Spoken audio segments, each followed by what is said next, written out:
الف لام میم را۔ اے نبی، یہ کتاب الہی کی آیتیں ہیں، اور جو کچھ تمہارے پروردگار کی طرف سے تم پر نازل ہوا ہے حق ہے، لیکن اکثر لوگ ایمان نہیں لاتے۔ اللہ وہی تو ہے جس نے ستونوں کے بغیر آسمان جیسا کہ تم دیکھتے ہو اتنے اونچے بنائے، پھر عرش پر جلوہ افروز ہوا اور سورج اور چاند کو کام میں لگا دیا۔ ہر ایک میعاد معین تک گردش کر رہا ہے۔ وہی دنیا کے کاموں کا انتظام کرتا ہے۔ اس طرح وہ اپنی آیتیں کھول کھول کر بیان کرتا ہے کہ تم اپنے پروردگار کے روبرو جانے کا یقین کرو۔ اور وہی ہے جس نے زمین کو پھیلایا اور اس میں پہاڑ اور دریا پیدا کیے اور ہر طرح کے میووں کی دو دو قسمیں بنائیں۔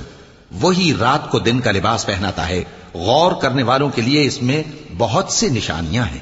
اور زمین میں کئی طرح کے قطعات ہیں ایک دوسرے سے ملے ہوئے، اور انگور کے باغ اور کھیتی اور کھجور کے درخت